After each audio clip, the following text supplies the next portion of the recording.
And we are live and unfocused. There we go. Live from Hat Shack Studios. So we're going to give you a little bit of a tour. Ooh, pan that way. Left, yeah. So there's Batman. My Batmobiles. Get Doug. The Doug tour poster from Chrome Mechanics. So this is what Hat Shack Studios looks like. It's a mess right now, guys. But we thought we'd get the bow Holyfield. Ooh, that's a good one. Yeah. Yeah. So this is what I see from across the drawing board all the time. This is my prized possession right here. Amanda made that when she was in kindergarten. Aww. Yeah. Uh-huh. Okay, hey everybody. RT Bear here. This is Hack Shack Studios. With me is Taylor. Taylor, say hi. Hi everyone. I'll be reading your chat today. Welcome to the studio. Yeah, welcome to the studio. So I guess you could spin it around on me. We're not sure what we're doing here. So this is the other wall of the studio. So hi everybody, welcome. We're going to have life. Life is going to happen because the street's right here. So this is the studio. So, oh, you got to get the Kiss records. Oh, I found these. I found these the other day. So we do a Kiss corner. So these are from the 70s, all of these. So we have a little show on YouTube called Kiss Corner. So I got all my old Kiss albums out. So yeah, there's this Batman cowl, by the way, you guys. It was used in Batman Returns, so Michael Keaton did have that on his head. And the one that you saw earlier... Let me show you again. Yes. That is Michelle Pfeiffer's from the same movie, and that was used in the movie. I have a friend that works for Warner Brothers. He works in the archives department. Years and years ago, I got these things probably in the late 80s, early 90s. And yeah, he got those for me. And he later bought and sold for a restaurant called Planet Hollywood, which I don't know if they're still around, but they used to have movie props and all kinds of things like that. So what I'm going to do for you guys today is I am going to draw for you, but I just wanted to introduce you to the studio. So when we say Hack Shack Studios, this is what it is. And so this is a maquette for an animation deal I had with Kids WB way back when. And the sculptor of that, his name is Michael Smithson. And Michael Smithson is a dear friend of mine, and his biggest claim to fame as far as geek culture is concerned is probably his creation of Fat Bastard. So he did all the makeup and the design work for Mike Myers in Austin Powers. So he created Fat Bastard. He was also nominated for an Academy Award for that makeup. So he did this maquette for me for digital studies for the animation. So we got a little bit of distance on that one. We got into early development on that as far as an animated cartoon show. So here's some of my other geek stuff. Wait, what's behind it? Ooh. This is the engagement of Lois and Clark. So this is Lois in the foreground, her hand. Oh, they can't see me pointing. I'm pointing at Taylor. And let me do it this way. Okay, so this is Lois's hand. There's her engagement ring. This is Jimmy. Of course, this is Clark. This is me in the day, and that's my wife in the day. And these are, that's Trevor Scott and John Owen, who used to work with me at Hack Shack Studios. And there's Elvis Presley and Priscilla Presley. Nice cameo. Yeah, there's a little bit of, because that was the day when Elvis sightings were king. They were everywhere. So I thought I would put those in Superman as well. So that's pretty monumental. There was a Superman up in the sky, look up in the sky, and it was a Superman documentary that came out about the time Superman Returns did. It was a Ken Burns, believe it or not, it was Ken Burns documentary that basically went into the whole history of Superman. So I was lucky enough to be in that movie, in that documentary, and they used this piece in the documentary, and I talk about the death of Superman and the engagement of Lois and Clark, because I did the wedding album as well, and I did one of the when they show for the first time. Reveals. Reveals, thank you, of Doomsday. Oh, nice. Yeah, That's pretty cool. When he was coming. So I did covers for Action Comics at the time. So here's where Taylor works. So, ooh. Let's see this. What do we got right there? We just got a bunch of our comps in. So this Latest is, Super Sons. sadly enough, this is our last Super Sons. So issue 2, issue 3. So DC is nice enough to send us a bunch of comps. So that was cool. So we got that. I shouldn't set that on top of your phone. And so here's where Taylor's going to work. She's got her laptop. And then we have the scripts that we've been working on. So Justice Can Only Be. Here it is. And Taylor, edited by Pamela T. Bear. And so, ooh, I should do this. Show them this. Let's show this. Okay, we just put this together last night. So this is kind of a mock of what the book will look like. So this is a little bit of a preview. Oops, there's you know, I tell you about remastering. So sometimes I'll doodle them on a sheet of paper and then I'll scan them in and then put them into the digital page. So this is kind of an example of how we change some of the layouts. Actually, this is pretty good. This might be educational. So these are the original panels, but we moved them around and reversed them and did a bunch of stuff just to fit our new narrative and our new writing. So you can see there's going to be a new panel added, and then this panel has been flipped. So I'm going to add new background here, but this is just a rough. Testing out layouts and dialogue stuff. Yeah, and pacing and things like that. And you can see how Taylor and I put in how the dialogue's going to work in these panels. Real quick, I know a lot of you guys are asking questions and stuff you want me to ask Art. I will get to those. He's going to be drawing in the second half of this, so I'm not ignoring you guys. I will ask those questions. Yeah, so we'll slow down after this, but I just kind of wanted to show you the studio and what we are doing here. And what are we, 5 days out from Black and White finishing the campaign? So if you guys haven't pledged and haven't picked up a book, please do so. So here's the end of that scene you just saw. So this is a completely finished remastered version. And so is this. This is a new page. And so in between these two pages, Taylor and I have been talking about adding a page. So if we get to the 30K, this is where a page will be added between these two pages here. It'll go into more of the backstory of Whitney with the shrink here, the psychiatrist. And so I think these two pages look good together. Oh, yeah. This is one of my favorite sequences, I think. Yeah, so this is the introduction to Reed Blackett, a.k.a. Black. And then there's Gray. You see him for the first time with the bullet. It was like it was an acronym, ballistic utility, lock and load, something. I forget what bullet stood for. So then here's Reed Transportation Blackett. At the end, Yeah, probably. Truck or something. Speaking of trucks, one just drove by the house. So this is Reed without his super suit. And so the introduction to the bad guy. See, these are bad guys. You don't hit poor Miss Stone. Miss Stone. Miss Stone. Miss Stone. So that's what happens when you mess with Miss Stone. So this page, we just got back from the colorist, and it looks amazing. There's a couple notes, so when we get that back, we'll show you. And so here's the next two pages. Oh my gosh, actually we're giving them... I know, you guys are seeing like how this book paginates, so we're going to limit how much we actually show you. I should move a little faster, but this will give you an idea, guys, as well, how far along we are. This is going to be redrawn, this figure right here, and the background we had changed. Taylor just worked on that the other night. And so you can see they still have notes on it, so let me move this so you can see. So this is the old... version, and this panel was over here, I think, originally. So we moved it to this page, and so then this drawing, which isn't finished, will go in this place here. And so then this is an example of digitally we rough it together. So we take some of the panels from other pages, we roughly draw in new ones. This is a holding place too. This one will be tightened up and the screens will be changed.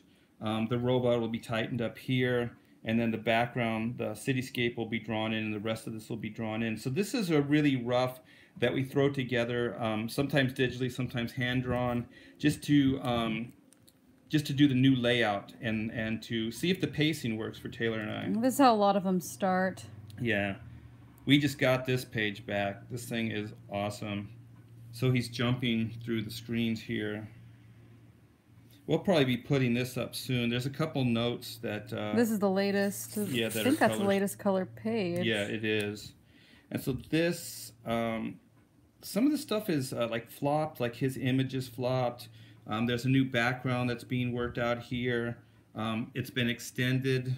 I wish we had the original against it. We used to have this as a before and after, but now it's kind of a mock-up of the book. Of just the book, yeah. So then you can see how these will be new panels. So these are holding places for the new panels. So you can kind of see how the rough comes together. And this one has already been kind of reworked. It looks a little bit more complete, but if you look, it's still kind of, we just, I guess, copied and pasted or whatever, just like relayed out. Yeah, it's kind of a paste up of what the layout will look like. Just to give Taylor and I an idea. So this is going to be a brand new page. So this is a rough for that. And this is going to be a pivotal page. This is why we really want to reach that 30K, you guys. Yeah, yeah. So then this is pretty much the original page here. I think we, it's extended. The top part is extended. And so this is extended too. We haven't done too much work here. I think we just have layouts. Yeah, we have layouts. And then, actually, you guys, this is for the last issue here. So these are some of the roughs as well that we've been toying around with, putting together for you guys. Don't want to give away too much though. Don't show them that one. Yeah. Yeah, that will be the next campaign, those pages there. So, like I said, here's Taylor's work. You can see we're putting all the stuff together, finding all the books, the pogs, the slammers, the pugs. These are the postcards here. I think that pile is the two different ash cans too, if we want to show them the difference. I think the second half. No, there's only one ash can. Oh, this is the, okay. Yeah, this is the one that they'll be getting in the 90s jam. This is the 90s ash can. Yeah. So then we got a box of junk here. So I guess I'll let Taylor in first so she can set up the camera. And then I'll start doodling for you guys. All right. So I hope you guys like that. We rigged this up in a new way this time, you guys. Let's hope it works. I think it will. It looks good. I'm going to plug it in just in case so you guys can see the live Harley drawing. Oh, that's a reflection of the, that's weird. It's glass, it's transparent, so there's going to be some weirdness. Maybe if I move this light over. Okay. Making sure everything's set up. I'm going to precariously bounce this. Yeah. Okay. What's your definition of a doodle? Asking Taylor and Art. Geez. I call everything a doodle. To me, like my rough drawings, or what I think is rough, other people say are sketches. So Taylor, can you check to see if this is, you know what, I'm going to use this one. This is what I doodled last night on Mike's stream. I'm going to lower it a little bit so you guys can see a little more. So is that pretty much? Pretty good. Okay. Want me to hold it so you can get a look at it? Looks like on no, if you're good with it, I'm good with it. Yeah, I'll show you on the screen. I'll be reading your guys' chat, so keep asking. So this is, I guess this is kind of doodled in. I don't know if how well you can see it. It's pretty light. But I'm going to be tightening up the pencils on this this Harley Quinn commission. Looks good. All right. Cool. So you guys good with that? You can see? Nod if you can hear me. Don't nod. I can't see you. Yeah, let us know how the sound is, because they're both in the same room. So is this still good if I move this back, Taylor? Can you still see it? Yeah, it looks good. Okay. Let me see. Somebody wanted to know. Oh, Tidal wants to know when the second campaign will be. Um, After the first? I feel weird talking about it because we really, really do need to get to that 13K. My wife just yelled upstairs and she said we're at 26 now. Yeah, we just hit 26. Yeah, so thanks, guys. Thank you so much for supporting this. And if we can get to that 20 or that 30K by Friday, then we'll be able to get those extra pages to you. And at 30 plus is where Taylor and I will actually take a sigh and know that this is going to work for us financially. And then at that point, I think then we can evaluate whether we're going to do the second book. But you know what? We're going to do the second book. What am I trying to say? Yeah, we're going to do the second book. But let's put it this way. The better this first campaign goes, the easier it's going to be for us to put that out in a timely fashion, I would say. Yes. Somebody wanted me to ask you about your TV Guide X-Men first movie issue that sold like 4 million copies. Oh, the X-Men preview that was in the TV Guide? I believe so. Yeah, that was really cool. Like Marvel and like I guess TV Guide had a pretty cool relationship. So there was a 8-page like X-Men story that I think it was Chris Claremont wrote, Salvador LaRocca penciled, and I think Salvador did breakdowns. I think I did finishes on that, and so that was pretty cool. And that was in the pages of TV Guide, you guys. Actually, TV Guide used to be pretty cool. I don't know if it's still published or not. I don't know. I know that they have like an actual TV Guide channel and website. Did they ever, that X-Men story, do you know if they ever printed that anywhere else? I don't think so. And actually, Mark Bagley and I did a cover for TV Guide as well. It was a Spider-Man, like the Ultimate Spider-Man, and it was a cover that he penciled and I inked up. I think there were, it was like they all connected somehow. Like there was 4 different covers, and they all connected into one huge cover. And I think Johnny Romita Jr. did one of the covers. I think Alex Ross did one. I think there was another. Maybe it was just the 3 of us. We all did a Spider-Man rendition. And that was for the first movie, the Tobey Maguire Spider-Man. And you guys, I'm trying to project, but when I put my head down to look at my drawing, my voice is redirected downwards. So I hope you guys can hear me. Yeah, let us know how the sound is if we need to speak up or not. Let me see. Egbert says, "Nice Freddy last night, Art." Oh, thank you. If you guys, yeah, here it is. I hope you guys can see it. Let me move it down. Freddy, can you hear me? Yeah, I didn't get a chance to finish the hand. So the hand is just kind of gestured in there or doodled in there. And so we're going to show you what Taylor's working on in a little bit too once she gets situated. Yeah, I'm trying to plug everything in. She's doing some ads for a countdown for the Indiegogo. The stream looks frozen to me. Are you guys seeing everything okay? Oh man, is everything glitching again? I don't know. I see a still frame of the Harley face, so let me know if you guys are seeing anything different. It froze, they say. Yeah, last night. There we go. Last night, did you say Google got hacked, Taylor? Yeah, there was, I'm sure you guys saw, YouTube was down, and I don't know if this is true, but somebody was saying that it was something to do with Google, like there was a massive attack on Google or something. But I don't know for sure. It seemed like only YouTube was affected, like none of the other stuff like Facebook or anything seemed like it was having any major problems.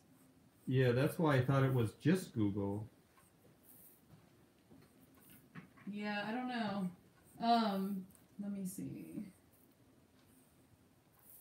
Jesse wants to know, Art, if I had a good enough story, would you draw it? I'm pretty busy, Jesse. Hit me up after this campaign.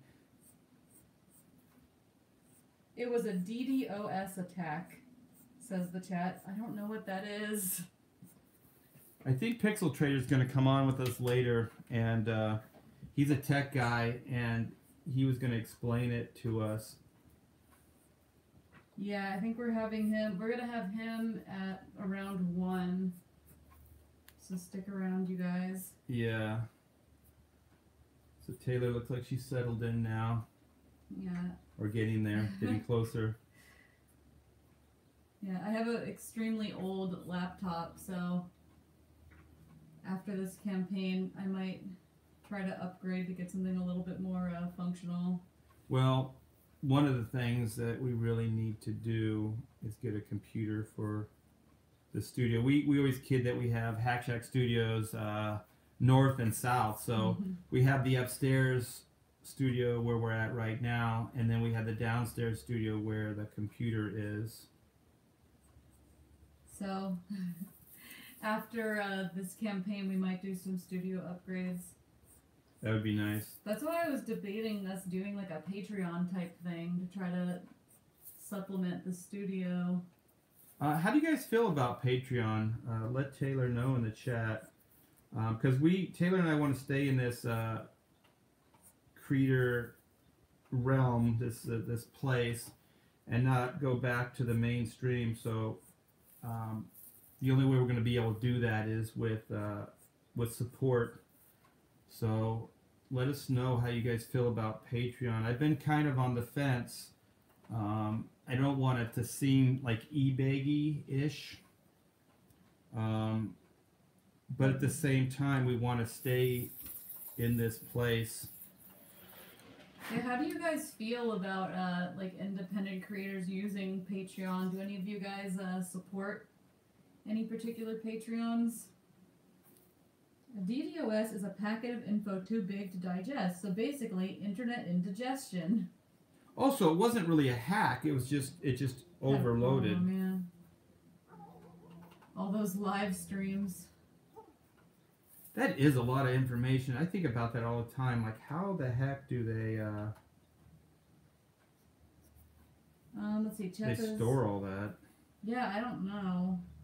The chat says, I'm sure it'll help you out. Many do it. It's not like it won't in some way be used in your work. About the Patreon. Oh, it'll definitely be used. Like Taylor was saying, even something as simple as, helping us get a second computer in here, which would definitely help because a lot of the remastering is done on the computer, and we only have one now. Taylor's got her laptop. This line is really bugging me.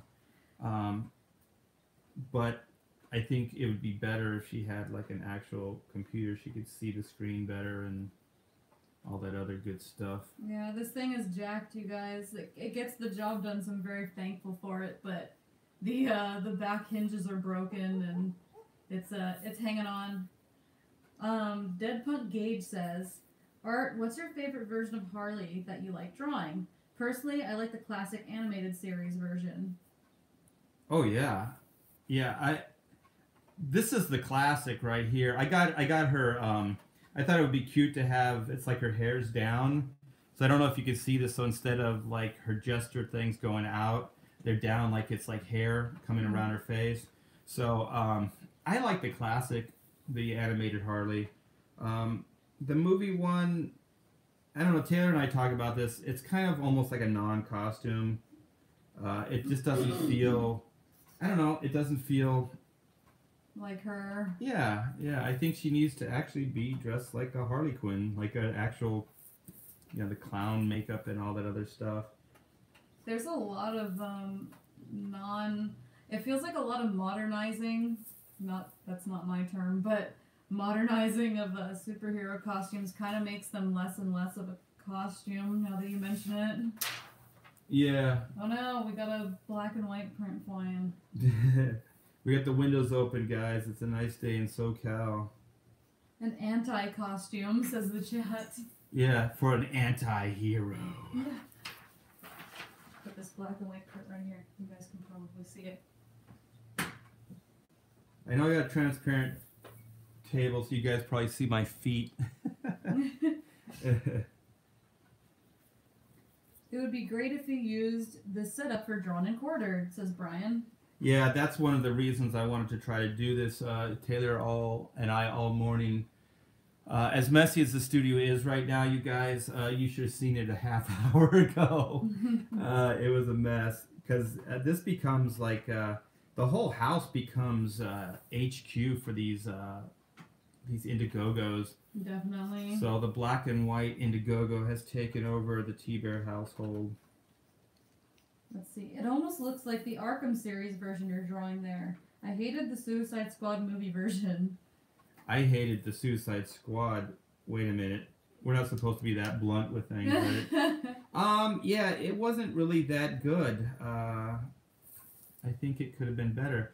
And you know what's weird about the Suicide Squad for me is that when I heard that DC and Warner Brothers were going to do it, the movie, I was like, this is going to work.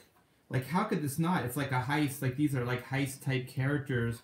The bad guys are supervillains. Yeah, Cool. and then it's like the heist is being done by supervillains kind of thing, and so I was like, how could this go bad?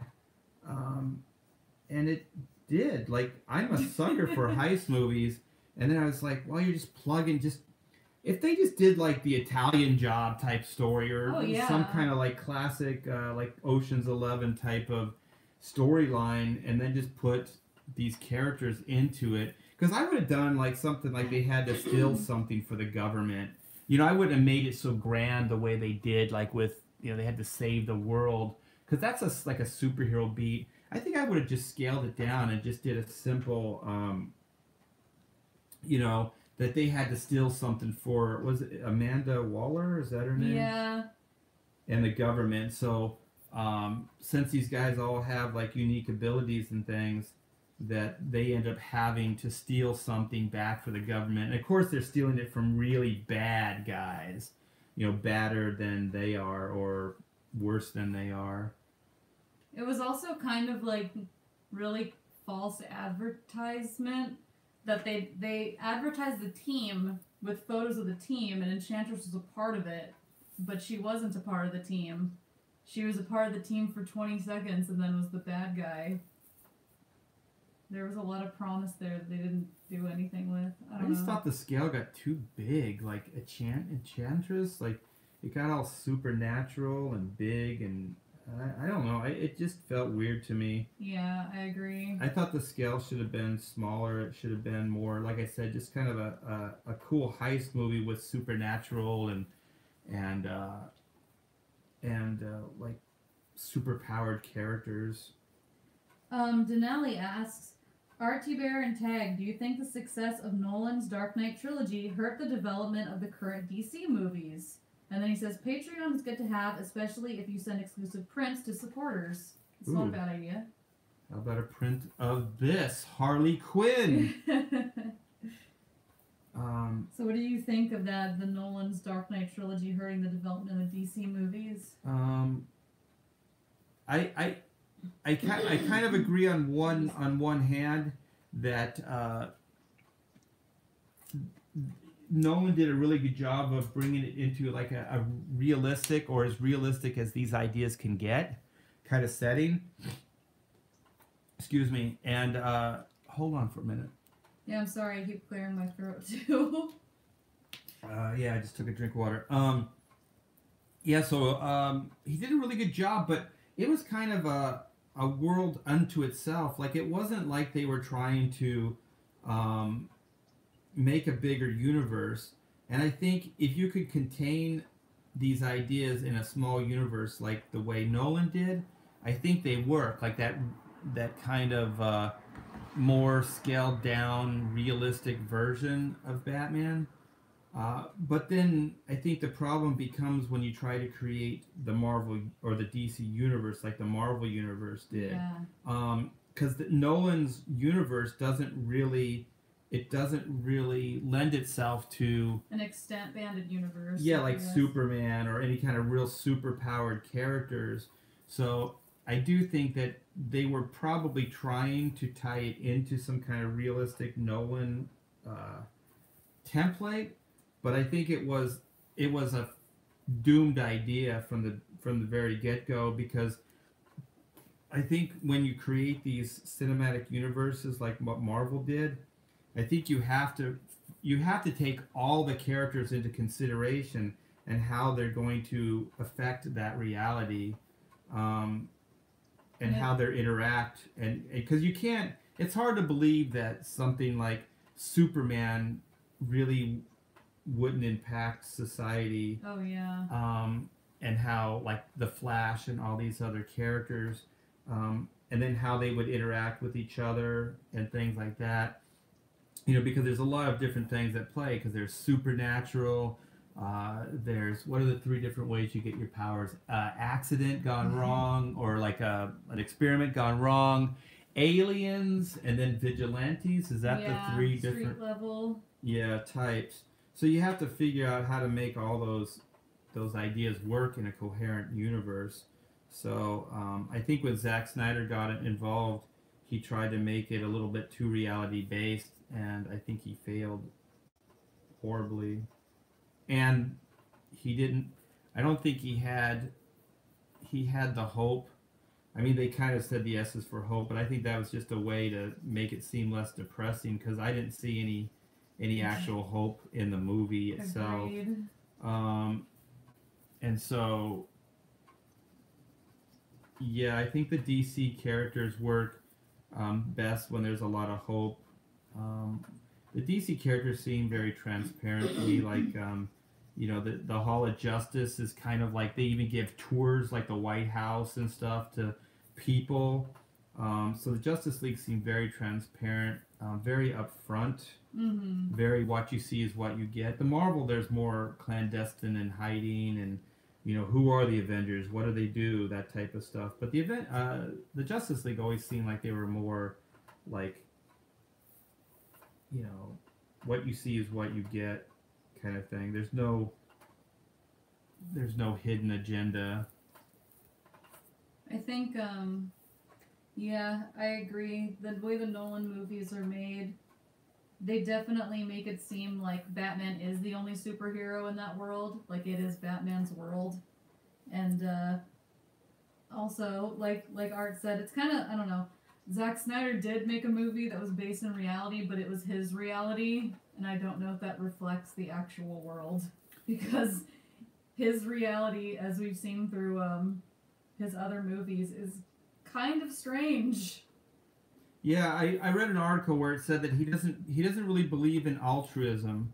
He doesn't believe in self-sacrifice, that anybody would really do that for another human being, unless they had like an ulterior motive or something like that. And one, that's kind of a sad way of looking at life, and also it's totally untrue.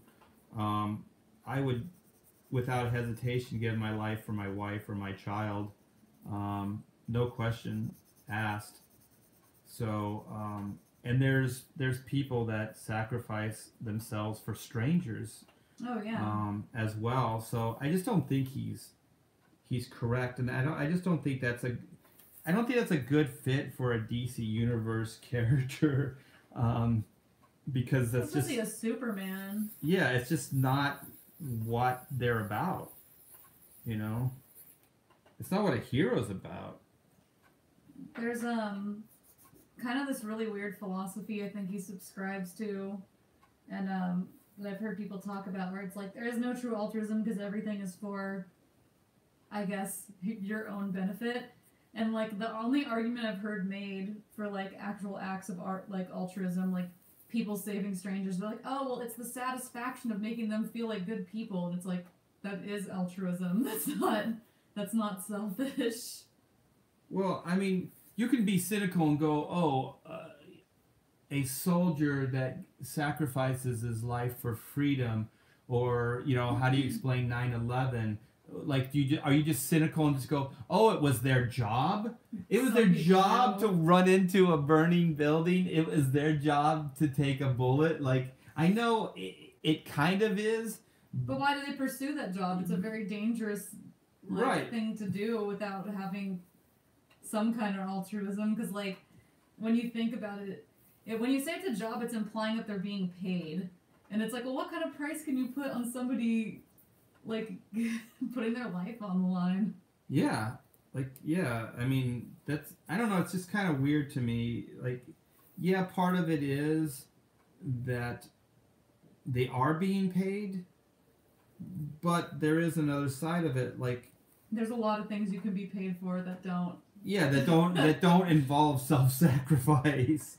Denali says Zack Snyder's view is apparent when he allowed Superman not to save Pa Kent and kill Zod. Thank you. Pa Kent is the one. The Zod thing, there's a little wiggle room there for me, but the Pa Kent thing is horrible.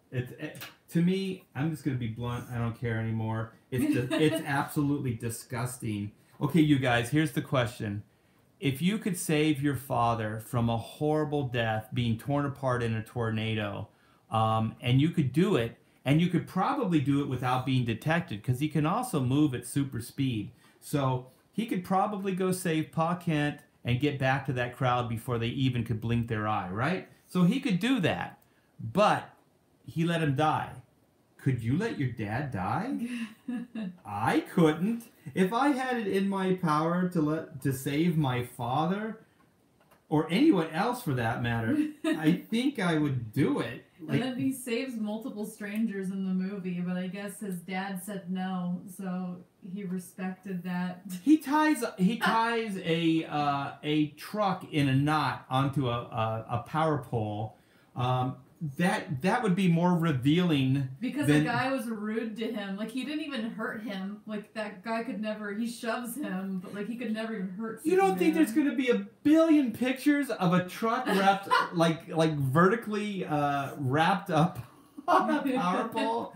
That thing would be... You talk about, like, your urban legend. Like, okay, some guy got the picture of Bigfoot or got a picture of the Loch Ness Monster. How would you explain that truck?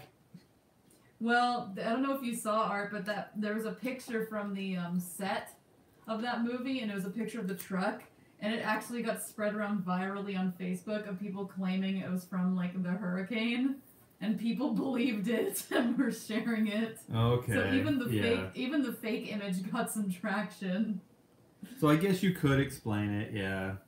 Well, everybody was like, there's no way it could be. Like, even people were, like, trying to figure it out there. Like, it was becoming an urban legend on its own. Well, let me just back up, though. Okay, so I guess my real point was just that you couldn't hide it. No, there's no way. Yeah, so you could probably cover it up. You know, government and people do stuff like that all the time. But I just don't think that people would not know about it. So as far as outing Clark or outing that there's this super-powered person or something that can do these things... That's more of a in-your-face kind of...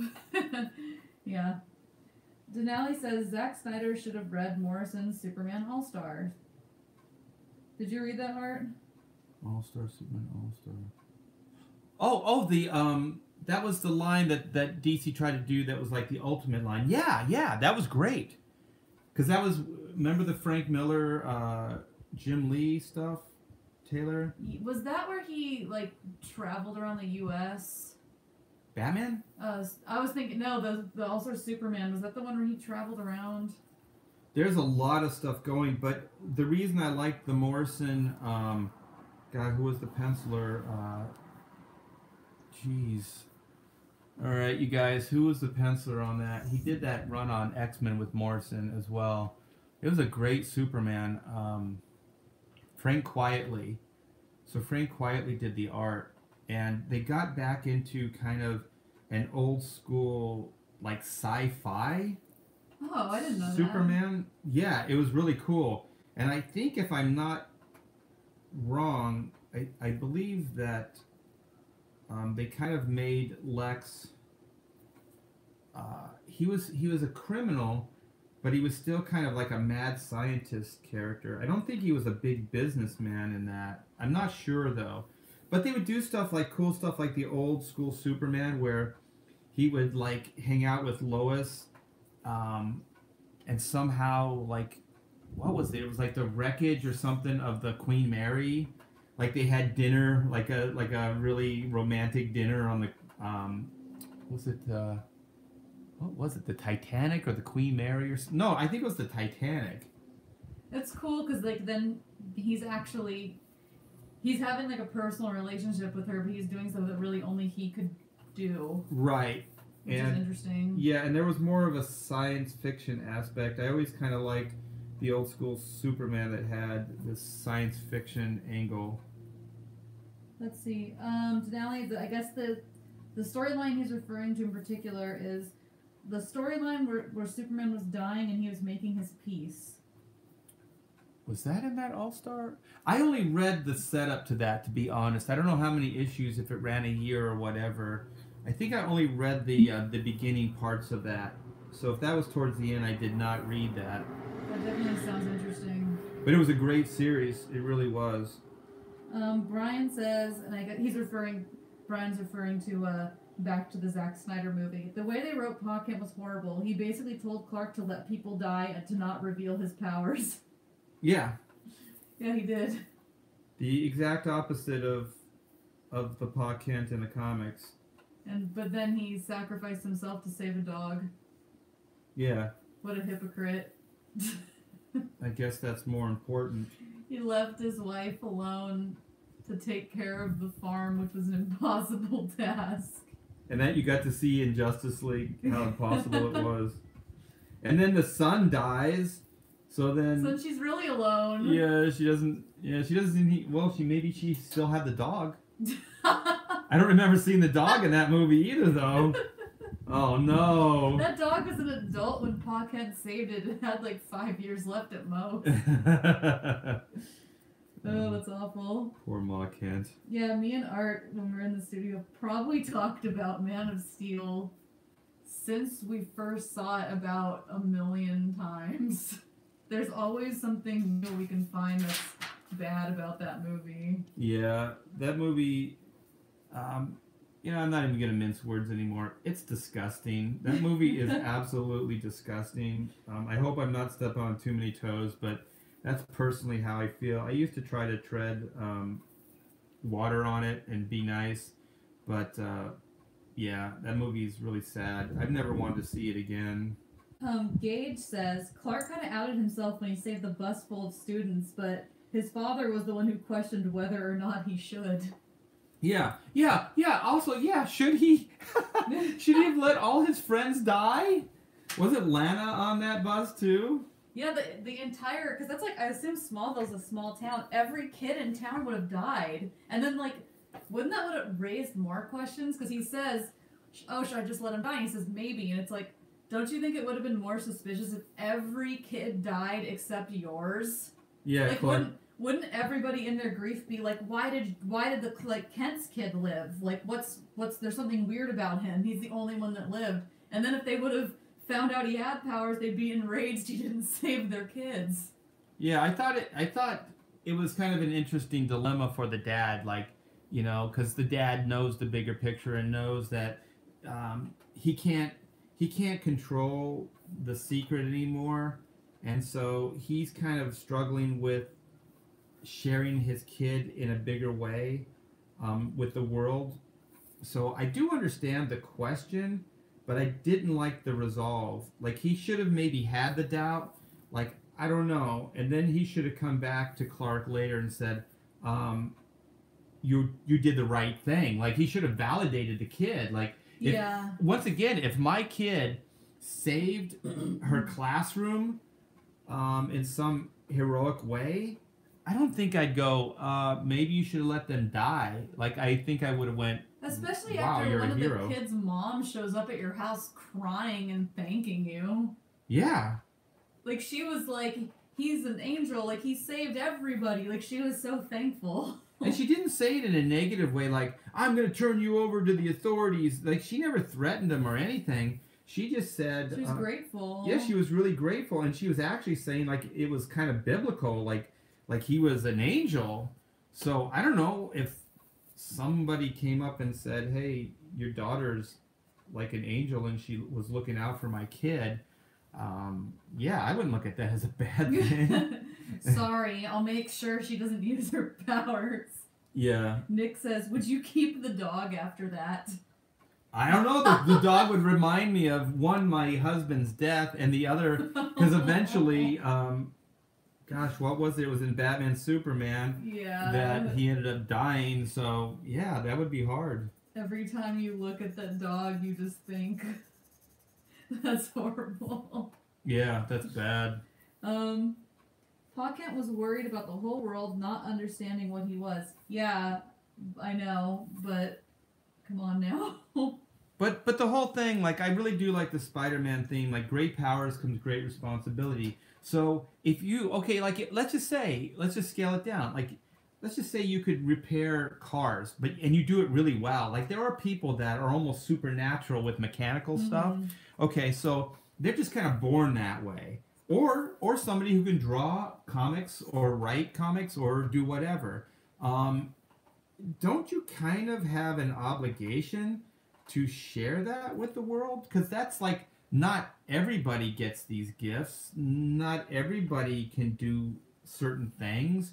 Then shouldn't you kind of share those things with people? What if you're really good at cooking and you make really delicious food? Shouldn't maybe you become a chef? Shouldn't you cook for a lot of people?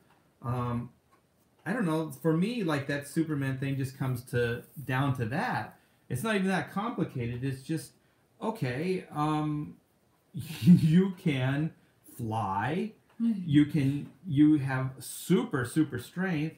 You have X-ray vision. You have super hearing. Super strength. You're practically invincible. Shouldn't you try to help people? And now that you mention it, like, it does kind of seem like this weird metaphor for, like, raising a kid, and it's like they're good at something. Because it's like, I guess they're saying the risk was, Clark would be in danger if people found out. But it's like, kind of like when somebody's talented with something, but there's a big risk of failure. And it's like, would you want to keep your kid from pursuing that thing just because there's, like, a major risk of failure when that thing could kind of better the lives of other people? Yeah, that's exactly what I'm saying. So, like, if you could cook a delicious meal and then you're so selfish to go, you will only cook for me and your mom. You know what I mean? Like, you will only cook here on the farm. Because also, what... Yeah, that's the thing. He wanted him to stay on the farm, and that's what muddies the water. Yeah, that's also what's weird about the context of that. I have a scene, you guys. I mentioned it before on a thread. But here's the scene that I would have liked to see. It would have fixed everything. So if Zack Snyder still wanted to be the cynical guy and muck up the water with this gray area ideas about should I be Superman, should I not, maybe that's a good thing. Even the question where he says maybe you should have let those kids die, Bringing it up's not a bad idea. Yeah, so let's just say all those ideas are still on the table. So then we smash cut to the scene with the tornado, right? So the dad is kind of altruistic. He's like, let's go back and save the dog. Like, that's altruism. That's like he in that movie died saving that dog. If you break it down and distill it down to, exactly what was going on. So then he goes, saves the dog, tells his son to go back, to the bridge, whatever. So Clark's the good kid and does it. So then, we go to the whole scene where the tornado is going to pick up the dad, and he looks at his son and just like does the hand thing and says no, because it'll let everybody know who you are and stuff like that. I'd rather die to keep your secret, right? So it's kind of heroic in a weird way. I'll die keeping your secret. And so then he gets pulled up into the tornado. The dad does. So Clark has super hearing. So he hears his dad up in the tornado, just getting thrown around, just battered around and screaming in pain and agony. And so then you hear in the desperate plea that Jonathan makes while he's in the tornado. And he says, please, somebody help me. Somebody, God, anybody help me. And so then Clark hears that, and then he flies up in the tornado at super speed, grabs his dad, and then flies him to some other location, like the tornado just threw him. Weird things happen in those tornadoes. Sometimes places like aren't even like hurt by them. Like everything happened around, and then there could be one building that's left standing, or like something gets thrown into another county, and it's totally, not damaged. So weird things happen. So then he just sets his dad down in this other place. And then his dad just looks at him. He just says, Clark, I'm sorry. I was wrong. And then Clark just looks at him lovingly and then flies back to be with the crowd under the bridge with his mom. And nobody even really knows. And so then all of a sudden the movie changes. The tone changes. And then the dad realizes, because he was a victim, because he was the guy that needed to be saved, he realizes that there's thousands, tens of thousands, hundreds of thousands of people like that every day that his son could now save. And so then he basically gives permission to Clark to go do those things, to be Superman. And I just think if you were going to keep that story intact, that might be a way to resolve it. Because some of the questions weren't necessarily bad. Yeah. It's just the dark way it was resolved. And then just the BS-y way that is like, what does the S stand for? Oh, it stands for hope. Really? I don't know, you're saying this, but I don't see any hope in the movie. So I think one of the visions... It's fair. It's right, S. It's right in the S. It stands for hope. Oh, okay. That sounds like a really lame explanation for, like, somebody watched the movie, right, Ted? You know how they had those test audiences? And the test audience was like, this is really depressing. And then... There's hope right there. And then you can't just cheat it. Like, no, then Warner Brothers is like, yeah, it is kind of sad. So then Zack Snyder's like, okay, how can we shoehorn some hope in? Okay, the S. The S stands for hope. But Zach, they didn't mean literal physical representation of hope. They meant the movie's hopeless. But well, whatever, this isn't their Superman. Well, yeah, exactly. Did he insult everybody like, this isn't your father's Superman when he started getting attacked? Stupid fanboys who are supporting my life. You stupid fanboys attack the audience. That's always a good resolve. Somebody in the chat said, because I know, Art, you watched Smallville, they said that Pa Kent in Smallville was like a really good example of what Pa Kent should be. Oh my gosh!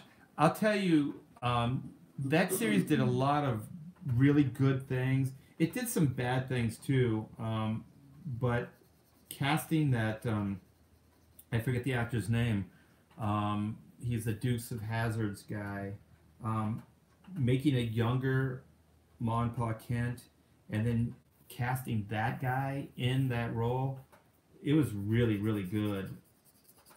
Yeah, he was great, and the way they wrote their dynamic, the father-son dynamic, was really good. It puts him more, I think, in the dad role than like the grandpa-ish role, which like it's a lot of superhero stuff. The parents are like kind of more grandparent age. And to be honest, I also like them because they've been playing with the idea of making Aunt May younger. Yes. In a lot of the movies. And I think they finally perfected it with making her not necessarily young, but not really old as well. And I can't remember the actress's name. She's more young mom age. Yeah. And so also it makes you think like, she had just missed out on maybe having kids of her own for whatever reason. Maybe because Ben died. Yeah, exactly. Maybe it's because Ben died. Maybe they just couldn't have kids. So then, Peter's, I don't know, in a strange way, sometimes life gives you what you want or what you need. And so, Peter becomes that person in her life, like a kid, so she can take care of him.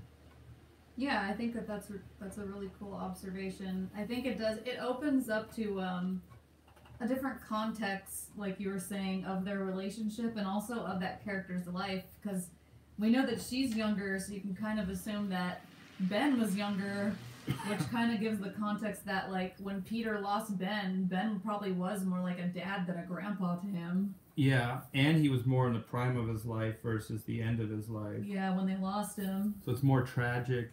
Um, yeah, and I just think for me, I know I'm probably gonna make some enemies here, but one of my favorite characters as a kid was always Spider-Man. I loved the Spider-Man character. I never really liked Peter and his dynamics. I always thought he was a little too sad-sacky and a little too depressing for me. And I think one of those reasons is Aunt May. It's just it's kind of a bummer, right? Like staying home and taking care of your aunt, because like you'd think like the weird dynamic is like, well, Aunt May is supposed to take care of Peter, like Peter's not supposed to take care of Aunt May. Yeah. And it always seemed more like Peter was taking care of Aunt May than Aunt May was taking care of Peter. Yeah, it does. Especially in, like, not just the comic, well, especially in the comics, but in the movie, too. Like, she's totally dependent on him. Yeah, because he was working. She wasn't, right, in the movie? Well, I think, oh gosh, I'm mixing it up because in the version with Andrew Garfield, she worked. Yeah, but she was also younger. That's right. But I think in the Tobey Maguire one, she didn't work. The comics have kind of... it's weird. The comics have kind of changed because, like, I think she works now in the teen... Well, Peter's older now, but there are versions where she's more like a mom, and for some reason they make her really mean. Like, I don't know if anybody's noticed that, but whenever they depict, like, Peter as a teenager in the more modern comics, Aunt May's kind of a jerk. Like, she's... I don't know. But, like... She mostly is depicted as being, like, she doesn't seem like she works. She seems like Peter kind of has to take care of her out of obligation for the most part. Yeah, it was like Ben dies and then, you know, Peter's the man of the house kind of thing. And not that that's I'm not saying it's a bad thing. I'm not. Like, real life stuff like that does happen. And we should take care of people in our lives and our loved ones. But just, I mean, this is a fantasy, and I'm just a kid, and you know, I didn't want to see like that. I wanted to see like, you know, cool stuff. Enjoy your Spider-Man adventure, but remember, your sick old aunt is worried at home, waiting for you to bring home the bacon, and you're putting her in danger all the time. Isn't that fun? I want to go out on a date with Mary Jane. Oh, but Aunt May's sick, and I need to get her medicine. Oh no, elderly Aunt May is gonna die. Do you want to make a deal that destroys your marriage? That's a great storyline for a comic book. Oh, that's right. He made a deal with the devil, right? Somebody in the chat talked about, I really dislike the One More Day storyline. Yeah, I don't know what they were thinking with that. It's horrible. He gave up his whole marriage. Like, that's the thing, too, like, what you're bringing up is, like, Peter's, like, young and should be enjoying his life and, like, moving forward, and at some point she starts holding him back. Yeah, my parents, like, the way I was raised, and maybe that's where I'm getting a lot of this from, they really, they sacrificed, and everything that they did for us. There were 4 of us, and that they didn't really want to burden us with their life. So they never really did. And the only time I don't know if I should tell this story. I'm into it. The only thing that they ever did, and they didn't bring it to us, and they didn't bring it to me, but I got hurt really, really bad. There was an accident where I was hit by a motorcycle, and I was really, really hurt. And so my parents' insurance didn't cover everything, and they had some major deductibles, and it was going to cause financial problems. But we lived in a small house, so we heard everybody's business. And so I did have a job at the time, but I couldn't work it anymore because I was hurt. So it's the only time, and my parents and I, we aren't like troublemakers, and we don't do stuff like this. But I actually called a lawyer because it wasn't my fault, and I was hurt really bad by basically this other person that wasn't being a good person. I'm not going to get into too much detail because I don't want it to be sad. But anyways, long story short, I sued the guy, I got the money, and then I gave my parents the money. That was responsible. Yeah, just because I didn't want them to be burdened with that. and if there was a way that I could do, I could help them, I did. But I just did it on my own, and it wasn't like that they tried to hide that from me. They weren't like, you know what I mean, like upfront about it or anything. Yeah. And that was just me doing it as a kid. It wasn't, it wasn't asked of me. And they never did ask anything of me, before that or after that. And they didn't ask for that either. I just gave it to them. So that's the only time that there was any kind of situation like that. And even then, they were just kind of like, we don't want this. They didn't want me to sue. They didn't want me to do any of those things because they didn't want me to cause any trouble. So when they heard that I had the lawsuit, they tried to talk me out of it. Oh. Yeah. I don't know. It's like, it's kind of, I don't want to say it's like an old school role of parenting, because I think it's kind of like the better, it's like a very responsible, like, I don't know. Well, you don't want to burden your kids. You don't want to burden your kids with your life, because you're supposed to be the one that creates the better life for the kid. Exactly. It shouldn't be the kid actually helps you sustain your existence. You don't want to be a burden. Right. And I know that there are exceptions. I do know that. Because sometimes parents are hurt or things happen. And that's not what I'm talking about. Everybody has their moments. Yeah. And also, just to back up, this was a construct. This was like a story. They could have chose not to tell the story that way. Yeah, why are we even holding it to this? Yeah, it's not like it was real life, like Aunt May is a real person or that Peter's a real person, but yeah, it gets weird when you start talking about it like that. But like to be inspired by like, I'm gonna make her just like a horrible burden in every story, and like, because I was thinking about it when you mentioned that, how like predominantly her role in the stories be taken care of by Peter. And the only story I saw where it wasn't like that, I actually like read it. Somebody posted it online in a storytime thread, and it was like Peter is a teenager, and he found a dog. It was like a stray dog that while he was Spider-Man he befriended. He brought the dog home and tried to hide it. And Aunt May was the biggest jerk about it in the comic. Like, I couldn't believe it. And first of all, like, I didn't know it was Aunt May. I thought it was like a rich homosexual man, but apparently it was Aunt May. She was wearing like an ascot. If you guys have seen the comic, it's really weird. She's wearing an ascot? Yeah, she has like short hair and she has like an ascot and she's dressed very corporate. Where was she living? They were in an apartment. And she's just like, Peter, you have to get rid of that dog. And then he's just like, oh, can't we keep him? He tries to like joke around and she's just like, absolutely not. Like, you better get rid of him or I'm going to call the pound. And I'm like, what the heck, Aunt May? Like, why are you being so harsh to him? So then he's upset with her. And then the resolve of the story is the most unsatisfying thing ever. Like, it cuts to, like, Peter has to get rid of the dog and he's super sad about it. And he's kind of giving Aunt May the silent treatment, like, after school because, you know, he's sad. And then she gives him a goldfish. What? That's the resolve of the story. A goldfish that if any of you've ever had a goldfish that lasts like an evening, an afternoon, and then they die. Yeah, like he goes to his room and he's just like, wow, thanks. And I'm like, really? Like, I would be like, what is this? Like, it was the weirdest resolve to a story I've ever seen like that. Like, look, she does care, I guess. Sort of. Dead Punk Gate says the animated series was really bad about that. I guess the Aunt May relationship. I don't remember. Do you remember the animated series, Art? No. I didn't really watch a lot of it. I don't know. I mean, I just think that just as far as entertainment value for a young kid, I know maybe it has some kind of learned like lessons that you should look after your elders and stuff like that.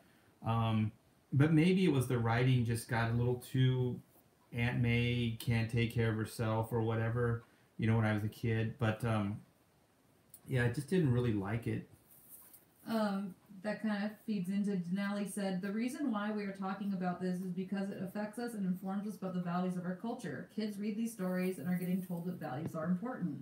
Yeah. And that's why I kind of defended it, you know, just right now. Because, I mean, it is a dynamic that exists, and it is a good example for, you know, like sacrifices and just like you're a hero putting yourself out there, but he also does have a lot of sacrifice for the ones he loves, which is Aunt May and things. I understand the storytelling and the moral play in it. I'm just mostly talking about like, an 8-year-old to 10-year-old Art T. Bear, like reading these comics, just going, this is a drag.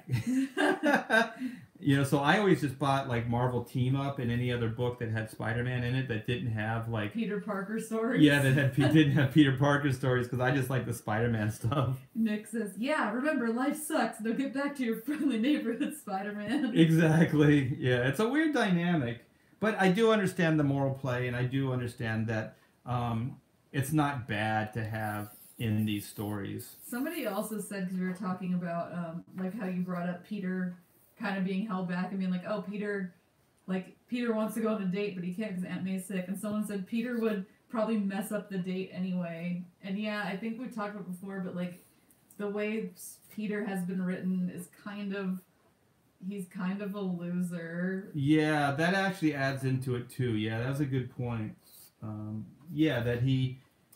They kind of portray him as a guy that just can't get his act together. And I don't know, you guys, like, I know it's a made-up story and all those things, but I don't know if I want my heroes to be that dysfunctional, because then it makes it hard for me to believe that, like, Spider-Man could actually save the day if he's so strangely dysfunctional in his normal life. Yeah, I agree. Because I would think, like, oh, if he could do all these great things as Spider-Man, why can't he do those as Peter Parker? It's not like he's two different people. He's the same guy. Why can't he keep a relationship or job? Right. Yeah, it's true.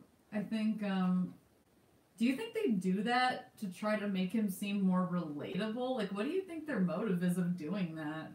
Yeah, I don't know. I mean, the more I talk, the more I feel like I'm being a kind of pooping on the Spider-Man dynamic. So I hope you guys don't... I do love the character and all. What was the question again, Taylor? I'm sorry. Like, do you think the way that they write him like that is to keep him, like, relatable as, like, an underdog or something? Like, what do you think their motive is for writing Peter dysfunctional? I think it's just, like, the sacrifice of the character. Like, the character is really noble. So, he pays the price for a lot of his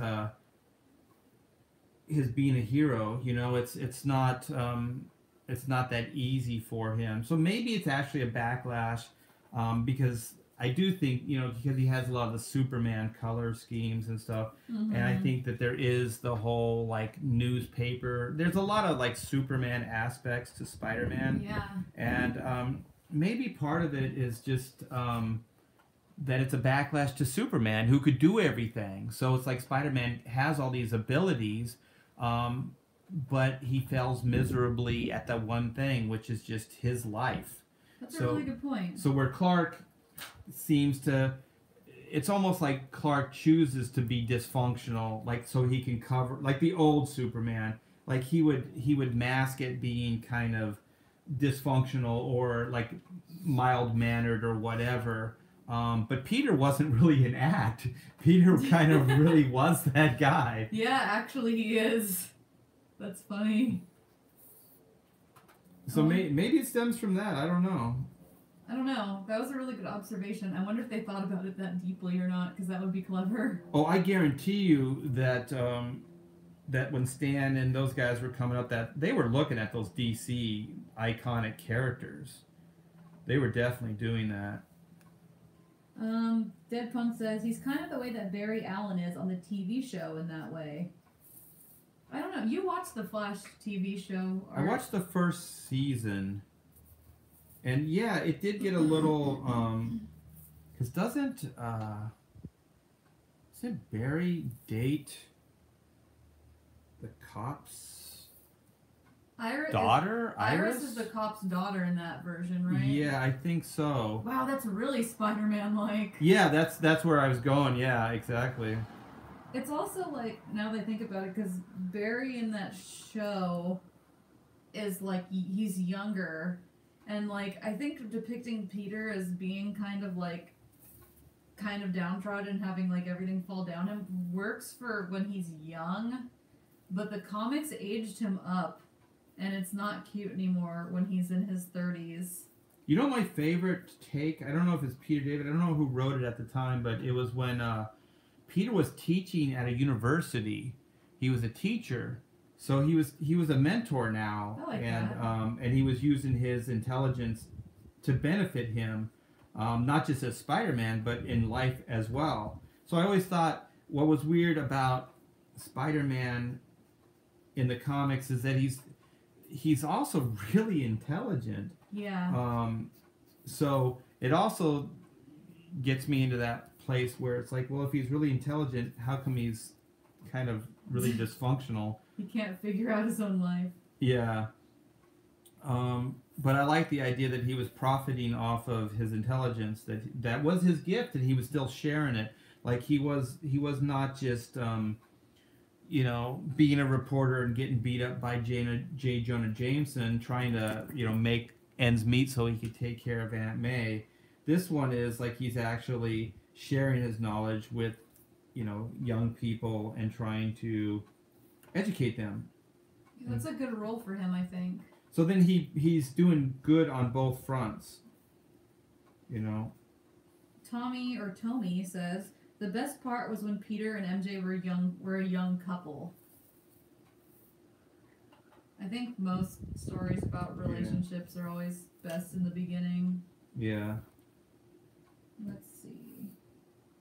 Is that Tommy with Tomi? Yeah. Ask him if that's the same that I still owe a Rogue print to, and if they could email me their address again, because it got lost. If that's the same person that won the drawn and quartered print. Okay. Yeah, I still owe them a print. Yeah, tell me if that's you when the drawn and quartered print is owed. Definitely send Art an email and we will get back to you on that.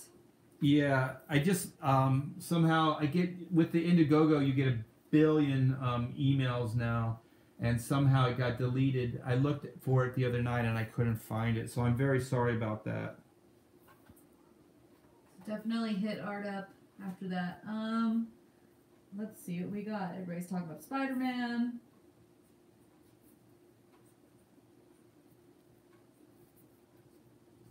Let's see. So I hope you guys can still see this. I know it's kind of shaking around a little bit because my drawing board's shaking, but... Talking about Zack Snyder.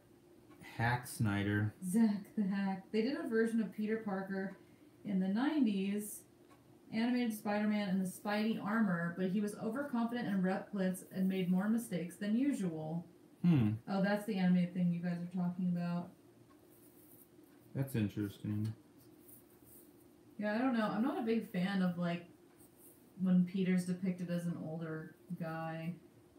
Well, they're doing him as older guy in that Into the Spider-Verse cartoon. But, like, he's kind of the mentor. Yeah. Which is interesting. I think it's time to check the Indiegogo and see where we are at. Keep the questions coming, you guys. It's a lot of fun, so I hope you guys are getting something out of this. We thought Taylor and I needed to get out of Hack Shack South for a while. This is nice, right? We got a breeze coming in here and stuff like that. It is. We haven't been up here in a little while. Yeah, we have a killer view, too, of the Cleveland Forest here. Let's see. We are at 2666. 2666. Oh, my gosh. Thank you, guys. Yeah, it just went up. Thank you guys so much, man. Yeah, you guys, we got 4 days left now. I cannot believe it. And we have our goal set for Friday to hit that 30K, get those extra pages, and get to you guys some original artwork. So keep sharing with your comic book reading friends and your not comic book reading friends. I actually I was kind of sharing the campaign last night with some sci-fi groups because comics are not a genre, they're a medium. So if you have friends that are into kind of science fiction stories and stuff, this could be their first comic book. Introduce them. I think you need a t-shirt with that slogan on there. It's my favorite. I'm gonna keep saying it till you guys start quoting it. She's branding. I don't know if you heard Taylor on John Malin's show yesterday. If you didn't, I think one of the best pitches I ever did for Black and White is on that. Pitch. I don't know where that came from. Usually I'm like a deer in the headlights with this stuff. I should be way better at it than I am. But it was really good, and Taylor was awesome on that thread. Art killed it with the pitch. Go watch it. We should superimpose your pitch on the Indiegogo video. Yeah, it kind of took us a while, I guess longer than it should have, for us to kind of give that story pitch around. Because Black and White does have a really, we can lead with the artwork. The artwork's really great. It's a great project, but I think there's a really strong story pitch there that translates. And you know what it is for me, and I heard somebody else say this at some point, that if you, how we're talking about, Zack Snyder's Superman and all these different ideas, it's easier because you have distance from other people's ideas. It would probably be easier for me to pitch those ideas than our ideas. Yeah. Because you get in your head, and there's because all the story angles, all this stuff that either hasn't been done yet or that nobody knows about. And so you start getting all in your head, oh man, what should I share with them? And so then you start getting into this place where it's I want to share everything with them. Because there's so much to work from, because all the stuff in your head. Yeah, the entire universe. It's almost like you have too much information. And it's hard to distill that down into a, I don't know, one sentence pitch and things like that, because you have all this stuff in your head. And so it always becomes a little bit more problematic, I think, to pitch your own stuff. But we're working on it. We're getting better.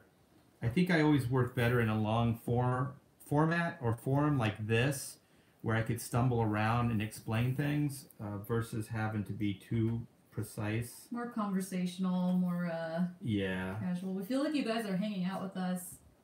It's kind of a weird relationship you get with people from doing this live stuff. There's been YouTubers forever, and they've always made videos and had a relationship with their audience. But doing it live and kind of talking to you guys at the same time, it's almost like we're friends with you. Well, it's feeling that way the more we do it and the more comfortable we're getting. I hope it's translating over, that we're getting more comfortable, we're talking better, and even hopefully we're more interesting than we were. So. Thanks for bearing with us for our growth period. Yeah, you guys got to see us fail miserably in public. So, when you crash and burn like this, you're going out live. And you're still here. Yes. I see some of you guys in the chat. You've been here since the beginning. And better yet, Taylor, they're actually, helping us out with the campaign and picking up books and spreading the word. Yeah, you guys saw us even at our awkward stage, and you believed in us. It's like seeing a beautiful or a woman without her makeup and without cool clothes, and you fall for her, and then she gets all dolled up, and you're like, wait a minute, a diamond in the rough. You get your first girlfriend in junior high, and she has acne, but you're realizing that no one can see that she's going to be hot in a year, and then she is. Yeah, we're the hot chick. That by the senior year, everybody's like, how did I not notice her before? Okay, let's give ourselves a senior year. Okay, this time next year, you guys watch. The glasses are coming off. Ponytail's coming down. Yeah, we're going to let our hair down. And no more overalls. Yeah, the hot chick is going to emerge. Dead Punk Gage says, Harley looks amazing. Almost has an anime look to it. Oh, thanks. I wanted to make her kind of younger and cute. So she's got kind of the innocent, but then, of course, there's that other side. That's another thing I like about the character too. When they make her a little too tatted up and rough, because it has to have that innocence, I think. Well, she was supposed to be a mousy doctor. She was like a shrink. Yeah, so I think if she has the innocence, and then she's kind of looks like she's an angel, but in reality she's a demon. Like a real crazy person. Yeah, I think that's the stuff that works best. I have such a weird relationship with that character. Tommy says, everyone is getting better. Even EVS was slow at the beginning. After he started talking about Star Wars, he got really relaxed. Mike is getting really fluent too. Good. There's potential. And Nick says, Art, I got one for me and one for my sister. Her favorite X-Men are Rogue and Gambit. I showed her your Rogue and she thought it was amazing, so I got her black and white. Oh, cool. Oh, did you buy the print? Is that what he's referring to, the Rogue print? I think he's talking about he bought black and white. I think he just showed you the Rogue. Oh, showed her okay. the Rogue, I'm sorry. What a good brother. Yeah, thank you, man. Jesse says, Comicsgate is family. You know what? It is. I always sound so mushy. And I'll tell you what, I actually post this stuff in our chats, like the, what is it called? We have, like, with all the guys that are doing the Indiegogo books and stuff, we have a live chat, and I always post, like, thanks, guys, for having me on. This is the best community ever, and blah, blah, blah. And they're always, like, they call me really rude things because they're great people, but they just don't want to, like, let it on that, that they have a heart. Yeah, so some of the people that I've met in the last month or so are quickly becoming who I would consider really good friends. Yeah, definitely. And John Malin is one of them. John's awesome. And Mitch has done a lot for us. Of course, Ethan, my gosh. And Mike I already have been very public about how amazing Mike S. Miller is.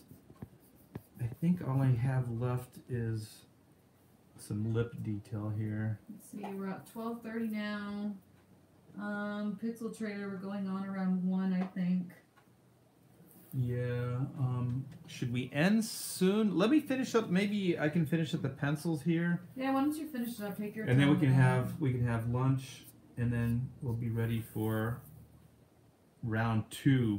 Yeah, we'll be back with this, you guys. Let's see. Denali says, I noticed with Art's doodling female faces, he goes from sharp to more rounded faces. I think it depends on the character you're drawing. Yeah, you know, I still feel like I'm developing my taste and stuff. So the reason I like the commissions, and also I like the drawn and quartered, if you notice the 3 pieces that I did in drawn and quartered, they don't look the same. Like they're all slightly different styles. Mm-hmm. So when I'm doing like Marvel, DC, or even black and white work, I think I like to experiment and try different things. So I don't really hold myself to that same kind of continuity standard. So sometimes, like, I'll draw Harley a little older looking, younger, you know, however I feel at the time. Because one of the things that I kind of don't like about comics is just that there's this continuity, mm-hmm. and that once you define something in a certain way, it's hard to redefine it. So when I do commissions and stuff, I don't like to structure it to that extent. So I just like to be and draw however I feel, I guess. Yeah, I think because that's when you can kind of open up. Tommy says, do you like backgrounds? I guess he means, do you like adding backgrounds to your work? I'm a weirdo. I love backgrounds. I like tech, and I'll tell you why. I like robots. I like tech. I like anything that's machine made, because I'm very analytical in my approach. You can actually, I don't know if you guys can see this in the drawing. A good example, by the way, if you guys look at Art's Wolverine commission, there's a lot of background work in that, and it is a lot of tech, and it's a very cool piece. I draw these crazy guidelines. Like, I don't know if you can see them, but with this ruler, there's all these guidelines here, so I can make it as symmetrical as possible. So the reason I like drawing tech and backgrounds and machine stuff is because it follows a very specific rule, and machine-made things usually have a right and left side, and they're usually symmetrical, so they're the same, and things line up very horizontal and vertical, so they're easier to figure out. Figures and stuff, there's so many variables. Things with organics, there's so many variables.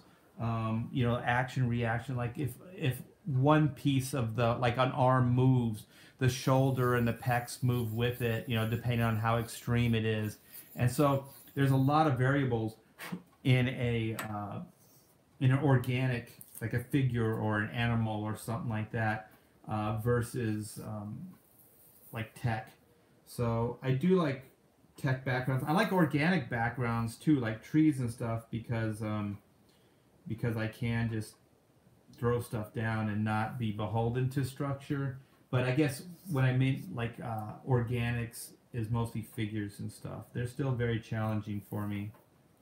When you first started drawing art, did you kind of, like when you were a kid, did you gravitate towards tech a lot? No. It's not until I really started breaking down just drawing.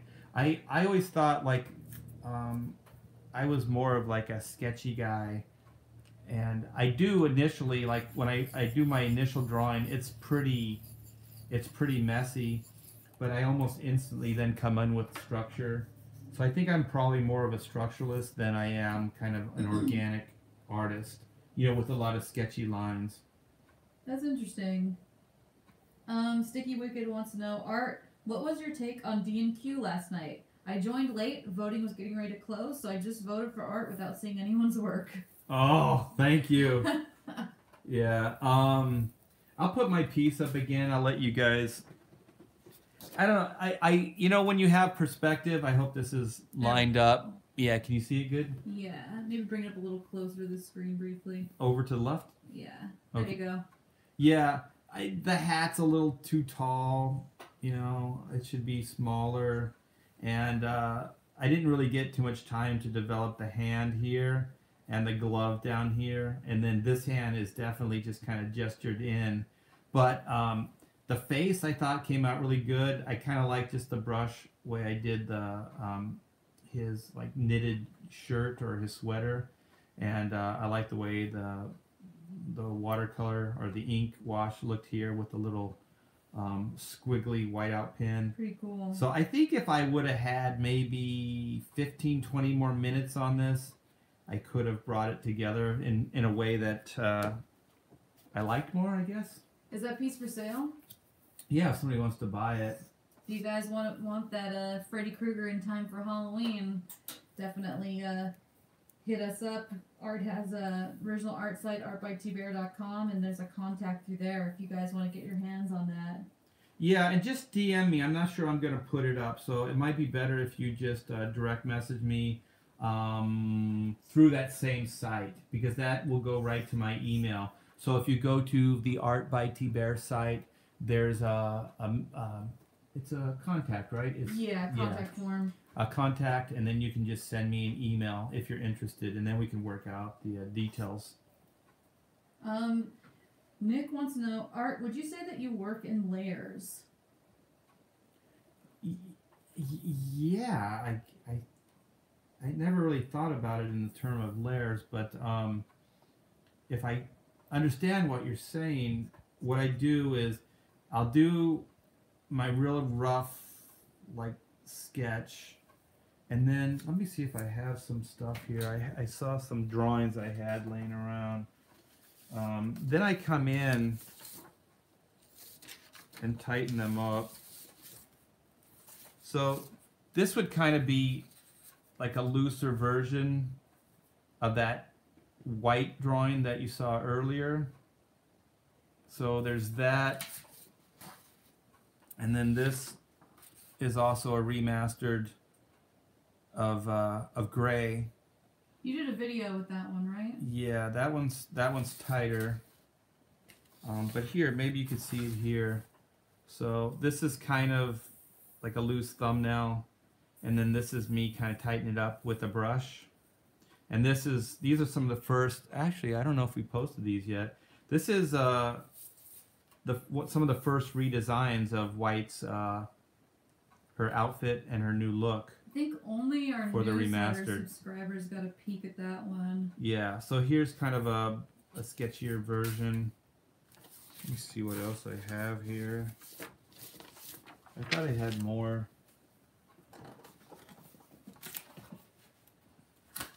Like I said, guys, the studio is a disaster. So this is getting into some structure here. So you can see I'm starting to throw some guidelines down and structuring up the figure a little bit more. This was alternate for the remastered cover. So Yeah, I remember that one. I still like those poses. Those are the poses from the original cover. Yeah, that was kind of more of like the original cover idea. Title says, I think I do better art practice when I listen to Hack Shack. Cool. Yeah, you know what? I don't have any really loose stuff. This was a playful idea where Whitney is on Reed's shoulders, and she was going to have. She's got handcuffs on because she's kind of at the beginning of the story. She's not a good citizen, and so then Reed's got his gun up here. So I thought it'd be playful, and I might resolve this and kind of go in and tighten it up. I kind of like the fun aspect of it. Here's kind of a little doodle of that one for the cover. So yeah, should we wrap it up, get some lunch, and then gear up for Pixel Trade? Thanks, you guys. It was a very good turnout in the chat today. Let me let Art get out. Yeah. Oh, so it's a little skewed. Did it come out more focused or centered, Taylor, in the thread? It's like about the same. That's okay. I think you guys got a good view of the Harley. All right, guys. Thanks for hanging out with us. We're going to come back and maybe after Pixel Trader or maybe even during our talk with Pixel Trader, I'll start inking this thing up for you guys.